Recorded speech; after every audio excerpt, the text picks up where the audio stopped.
That was 1320 Kings insider James Ham with us here.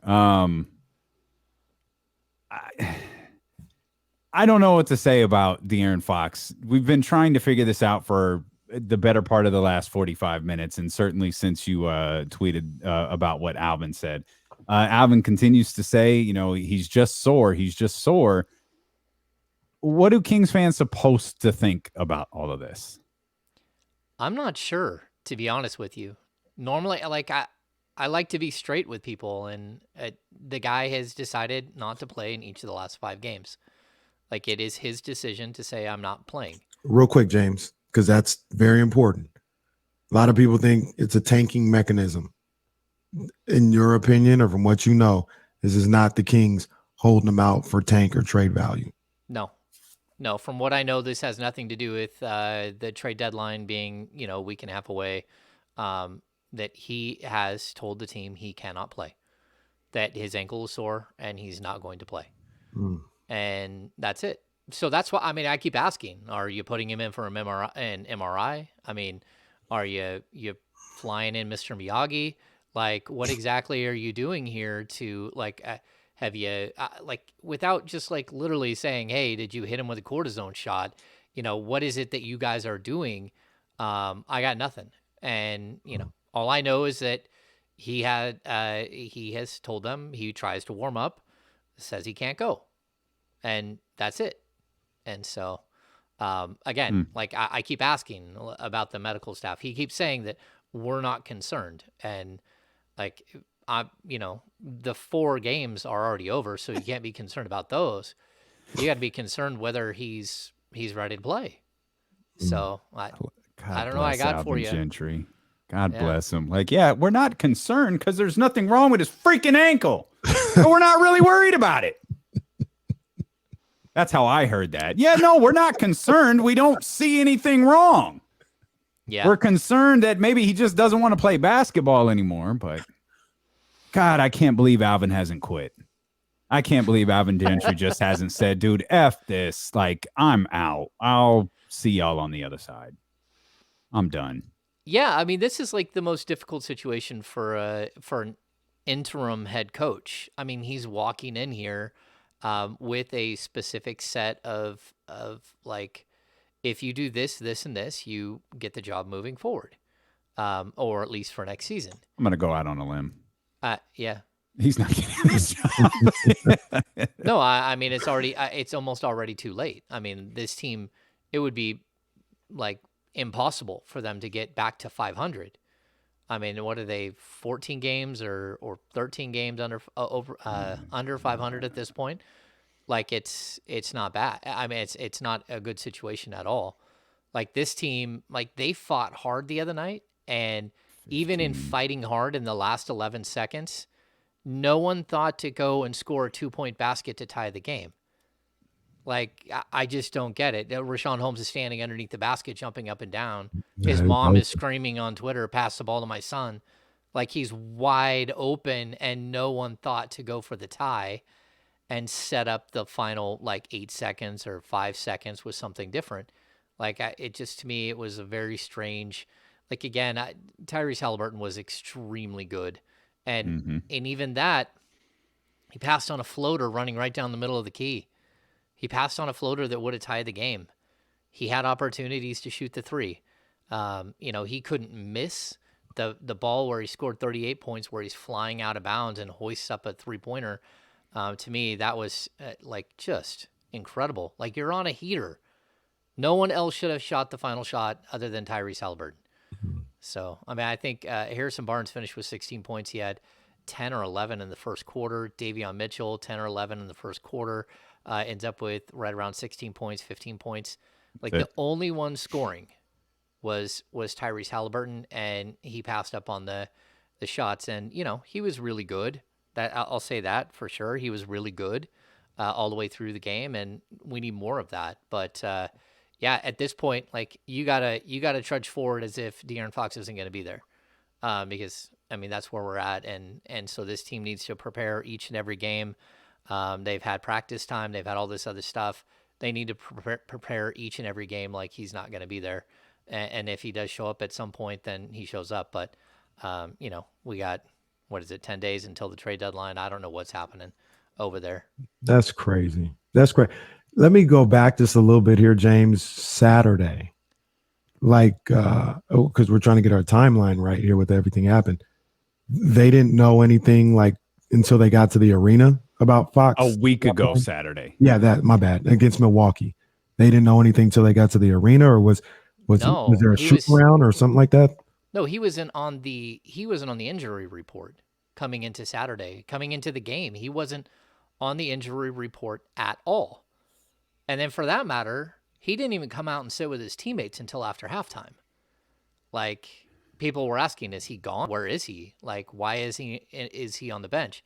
I don't know what's going on. I just, you were going to lose a lot of these games either way. So I'm not saying that this is the end all be all. But you got to be concerned that, your franchise player is not playing.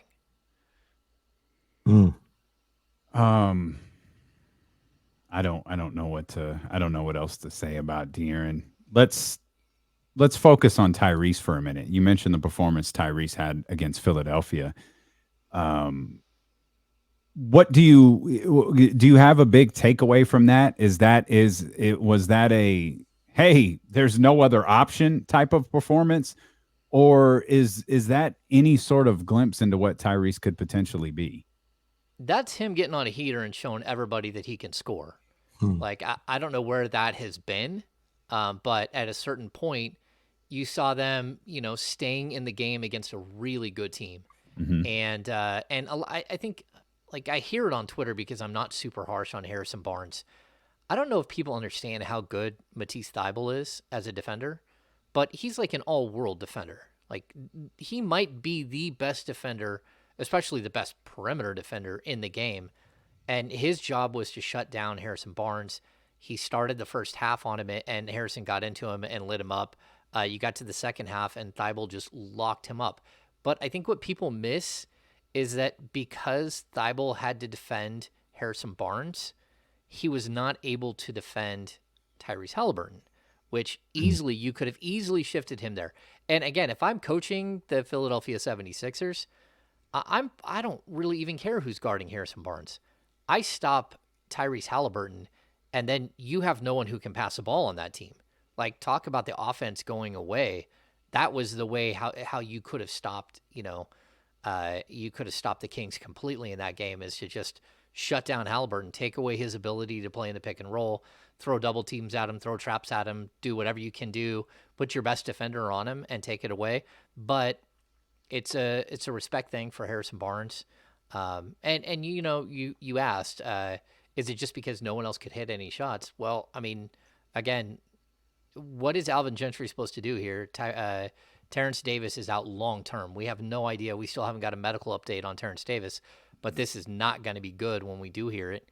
And he has no option but to play Buddy Hield. And talk about a dude who just decided to take a mental hiatus. I mean, his last 5 games, he's averaging 6.1, 6.2 points. He's shooting 22% from the field. I mean, what he's doing is absolutely at least Fox isn't out there doing negative damage to the team on the court, like what we've seen from Buddy. And, you'll have people say, oh, well, he's still spacing the floor. It's like, oh, come on, man. if I'm not, I mean, he got swatted by Seth Curry. He got swatted by Seth Curry. We're not talking about even Tyrese Haliburton could swat you, but Seth Curry, you got blocked by Seth Curry. I don't know what to say. This is full on.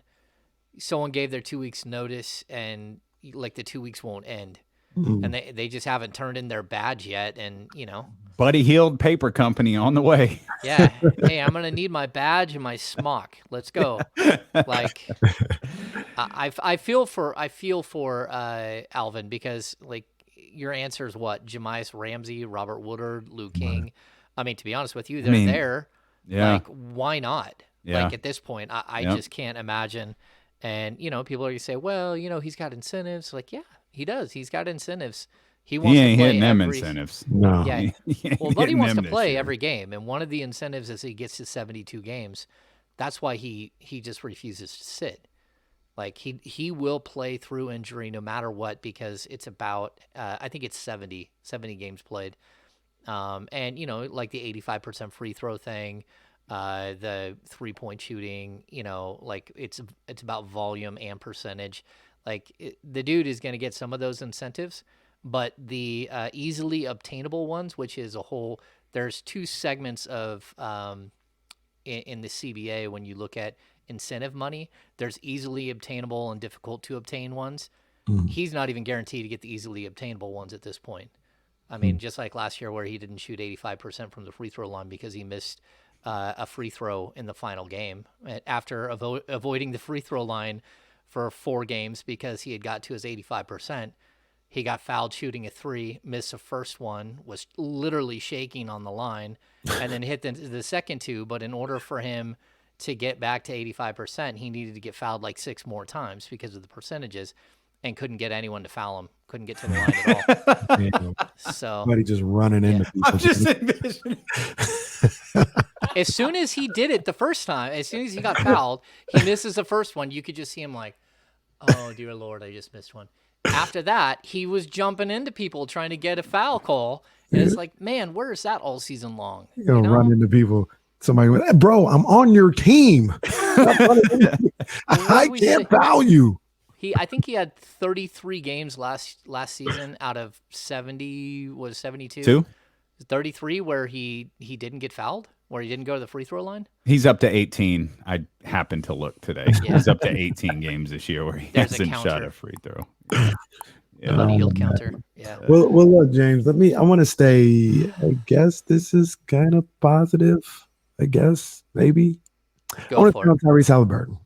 And the way, to me, and I want to see what your eyes see, the offense seems to move when he's quote unquote at the helm.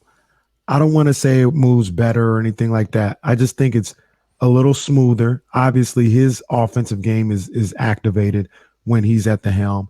And it feels like it runs a little smoother for everybody else, whoever the shooting guard is, whether it's Davion or Harrison seems to get going. Rashawn is actually, obviously activated with Tyrese out there. Like I said, I'm not going to hear to say better or worse. It just seems like it moves a little smoother, a little better. Do you see the same thing with Tyrese at the helm? Yeah, I mean, look, there are guys that in this league that have figured out ways to get assists, right? So we've seen your guy, Russ Westbrook, get assists that don't impact games. We've seen like a triple-double streak from Rondo that don't impact games. We've seen it like time and time again. There are these guys. James Harden is a guy that his scoring is what impacts the game. The fact that he gets, close to 10 assists or over 10 assists, sure. But they aren't impactful. The way I look at Tyrese is more in the Steve Nash, Chris Paul mold. Those guys that when they get assists, it is because they did the work and they create an incredibly easy shot for their teammate. And so for me, I really am starting to feel like they need to build this team around Ty, no matter what. Like, build the team around Ty. He's the guy that, he could easily lead the league in assists, and that's without even having a great team around him. And so, I mean, I think that's the biggest thing that we're taking away from this, right? Like, he keeps putting up 25 and 10 when Fox is out. Like, he doesn't have good players around him, and he's still putting up 25 and 10. He's finding ways to like make his teammates better, to make the flow of the offense work. And they aren't hollow stats. I think John Wall for a long time has put up hollow stats. That's not what we're seeing from Tyrese. It's just different. And so I think the sky's the limit for him still. I certainly think he could go down as one of the great passers in the league. And if you surrounded him with shooters and pick and roll guys, who knows where he could go, especially with his ability to pull up in the mid range, he's hitting the floater now. Like, he's shooting 43% from 3. Yeah, I mean, it's time to really consider, like, how do I build a team around Tyrese and that be my centerpiece? And then if Fox figures out a way to fit into that, that's fine. But he seems to be like the golden one on this team that has the potential to make you a better team, regardless of stats. Mm. It feels like, I mean, I think we know Tyrese is good. Maybe the level is like how good, or how high is his ceiling? How much better can he be? One takeaway that I've had, James, from the last 4 games without De'Aaron Fox, it'll be the 5th tonight in New York, is that Davion Mitchell now has kind of he has like an official role. Obviously Terrence Davis being out is a part of this, but we've seen Davion in a more kind of consistent place here. And I'm curious what you've thought about Davion during this stretch without De'Aaron and Terrence. Yeah, first and foremost, he dribbles too much still. That kills me. Like, he is like the definition of ball stopper on a lot of plays. Mm. But I love his ability to get to the rack, his speed and quickness, his ability to pull up in the mid range. He's hitting his 3-point shots during this stretch.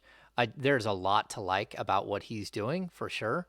Um, I think he's better off the ball, and that I do not believe he's a point guard. He's in a point guard body for sure, but I really, he's a guy that I don't want, at least not in year 1 or year 2. And then, I mean, he's already 23 years old. I don't want him controlling the flow of the offense and stuff like that. I just don't think he's figured out how to do that yet. But for me, like, if he's playing off the ball, he actually brings a lot to the table, especially with his defense. I think he's been really good defensively. There have been some games where, he just got abused because of his size or because of the pick and roll, or, trying to cover up for his teammates and stuff like that. But I think we're seeing, as he gets more time, more of a defined role like you're talking about, the better he's gotten. And I just want to see him play, like, primarily off the ball. If he ends up with, 4 or 5 assists in a game, it's because those were easy ones. And, you can walk into 4 or 5 assists, and that's not what Ty does. Ty, leads to what should be like 18 assists, but he ends up with 11 because his teammates miss a bunch of wide open shots. Is this Tyrese and Davion? Is that, now I know they're not trying that by choice, but is this kind of a little bit of a blessing in disguise maybe for the Kings to see how these two work for an extended period of time? Now they're getting, I don't know, 3-4 games in a row of that as a starting backcourt. It doesn't seem like it was anything they were trying to do or planning to do, but it is a little bit of a blessing in disguise that they're able to see these two and how they operate together. And even like you just talked about, Davion off the ball. I know he's looked at as a point guard, but how he does off the ball and things of that nature. Are they kind of trying to take this lemonade and make lemonade out of it by seeing these two together real quick? Yeah, I mean, that's a little bit, right? I think that you're always looking for some positives when you do have somebody missing from the lineup. And I think that when we usually see Ty and Davion together, which we do a lot during the game, but the problem is it's usually like they go with Fox and Haliburton until like the 6-minute mark of the first quarter. Then they bring on Davion for one of the two. Mm-hmm. And then whoever isn't on the court, whoever is on the court usually takes over the game at that point, right? Mm-hmm. So that's usually when we start seeing like nonstop pick and rolls between Rashawn Holmes and Tyrese Haliburton, or it's where we start seeing the 2-man game with Barnes and Fox, right? So I think this is giving him an opportunity to play in a completely different role, and that's a good thing. So whether they are a long-term backcourt, I don't know. Like, I think that there's a possibility. I think we've talked about that. Like, I look at Davion a little bit like I looked at Eric Snow, like when he was with Iverson. And, he's not as big as Eric Snow, but that's kind of like, hey, I'll take the toughest guy, and then I'll be able to hit a shot when I need to, but I'm going to do the dirty work. You go do your thing. And that's kind of how I see Davion as a player. I think that should work really well with Fox as well, but they just aren't, there's no chemistry right now on this team, hardly at all. outside of like those like 3-minute stretches where Haliburton and Holmes connect for like 4 straight alley oops, and you just sit there and wonder where that is the rest of the game and where it was the 25 minutes before. Wow. So yeah, it's just really, really strange how this team has worked out. James Ham says Tyrese Haliburton is Allen Iverson. Tweet. I'll just tweet. Got it. Get your shoes. Get ready for your. I love that 01 Sixers team. That was like one of my favorite teams ever because I was a big Allen Iverson fan. That 01 season was magical. I remember. Do you remember that classic game? It wasn't Christmas. It was like 2 days after Christmas, I think. And it was Saturday night, NBC. Iverson came to Sacramento. They went overtime. I think Iverson ended up with 47. Bobby Jackson had a game-winning attempt at the buzzer in regulation and missed. It was just one of my favorite regular season games of all time. See, that was a fun team to watch, though. It was built sort of how this Kings team should be built. If you're gonna go with a guy like Fox, like you got Lynch, you've got Theo, Ratliff, you've got Aaron McKee. Yeah, you have all of these defensive-minded, tough dudes who can knock down a jumper, space the floor, but they're defensive-minded guys. And then you have the funnel guy and Ratliff, but a guy who could also run the floor. Like that. That's kind of what. Like how this team should have been built. And it's not built that way. It's built to be a high scoring, high octane, bad defensive team. And like Fox isn't built to run this specific team at all. I mean, I don't know who is like this specific team is not built very well. Why don't you were speaking about chemistry a second ago. Why does this team lack so much chemistry? A lot of them have been together for a while now. Yeah, it's funny because they like each other. That's what we hear all the time. Like, yeah, they go on field trips together. We got that. None of it translates to the basketball floor. No, and we talked about it early in the season. Like, we have the players only meeting. We have the team meeting and then the players only meeting. And those things last for about 3 or 4 games before they start to fall apart.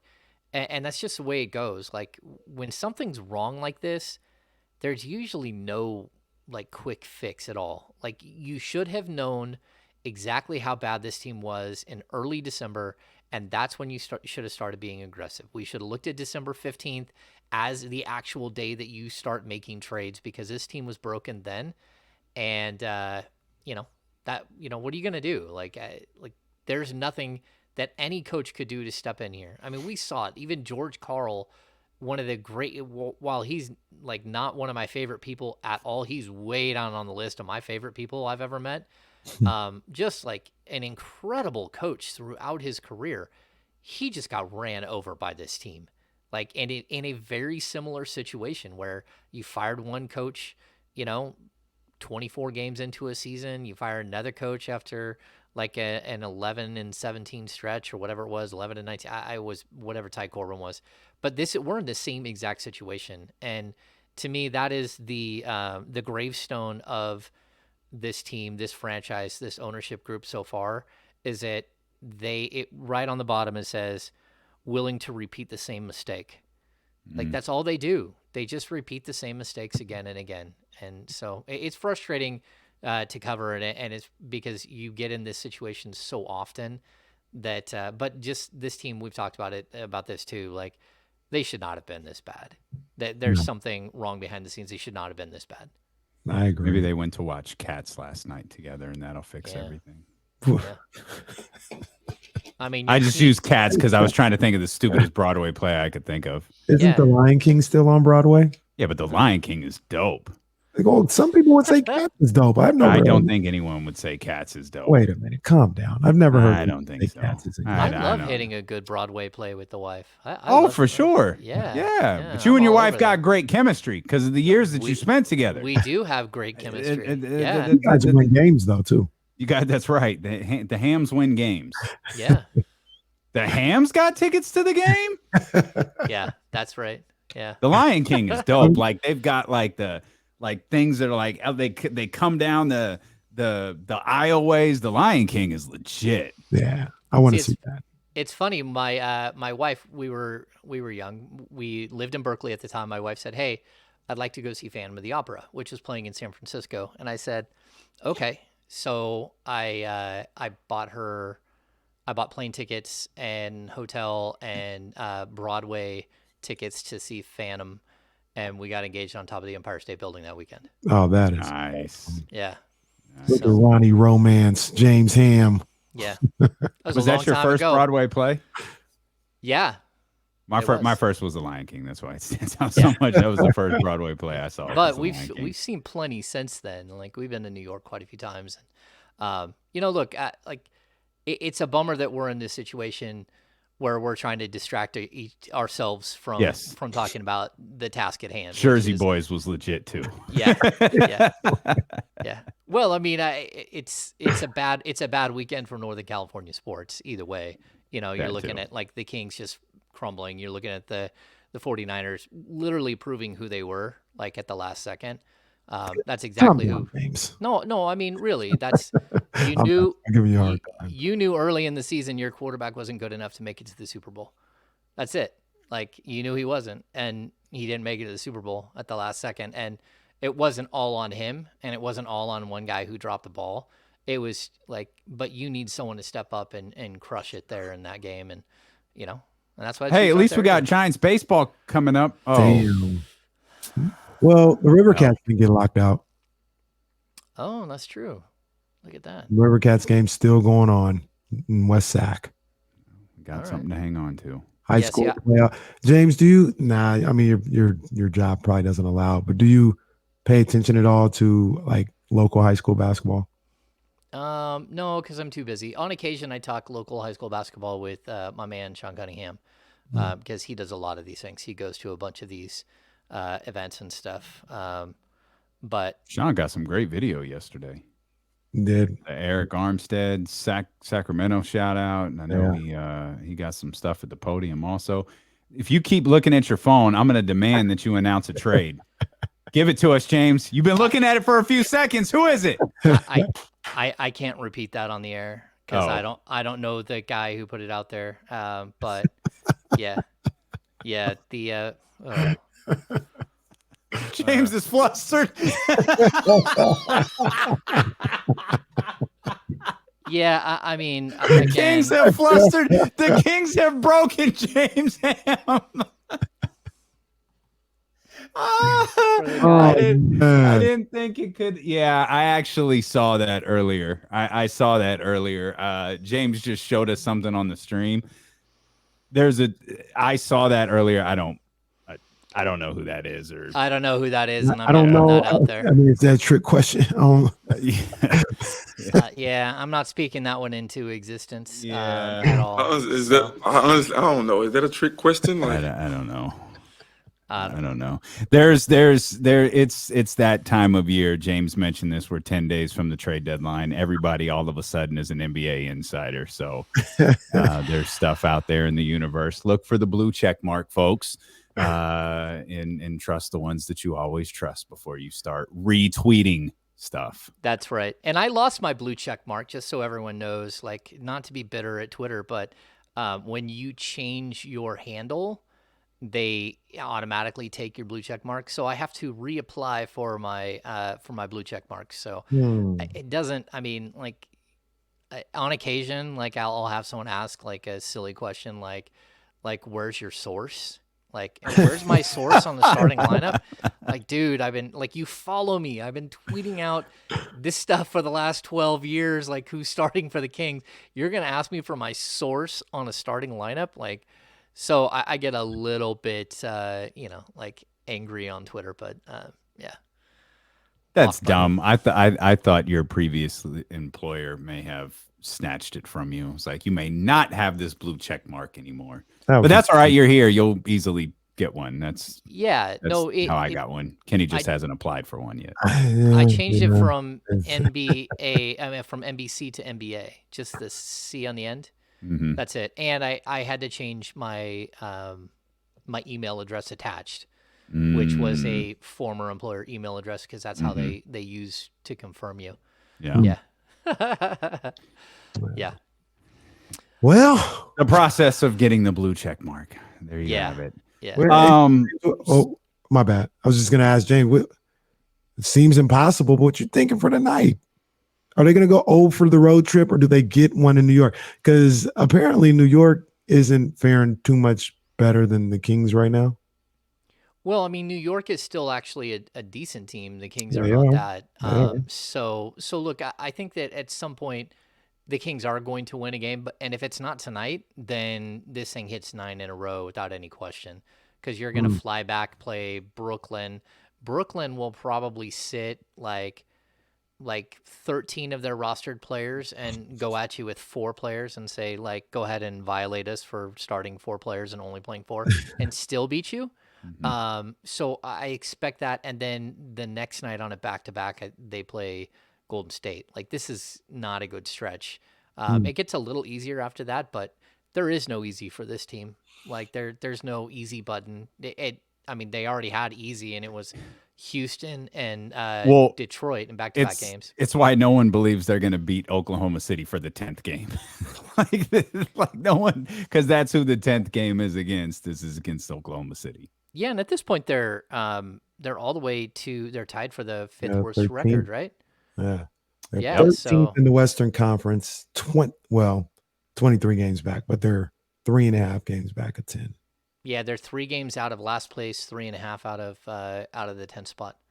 And that team, like Portland, like they have no want to be there at all. And then Nasir Little just got hurt, and he's done for the season. Portland's literally sitting at 10th. Like, you got to be freaking kidding me. Yeah, Like, you got to be kidding me. Like, Yeah, we're trying, Jennifer. We're trying to get into the lottery here. yeah. Like they like even like Nurkic, all those guys are on the block. Like they're gonna try to whittle that thing down to nothing from what I've heard. And Covington and Nurkic, and they're gonna try to get down to bare bones and then reset this summer and come back with something better after they get a really high draft pick. That's their plan. But teams like the Kings are like, nope, no, no, Not so fast. no one's gonna lose more than us. Sorry, pal. It'll all be worth it if the Kings leave New York with Julius Randle on the plane. I would take that. I absolutely would take that. Just leave a couple of guys here. We're already here. We're saving money in transportation. Guys, we'll ship your stuff for you.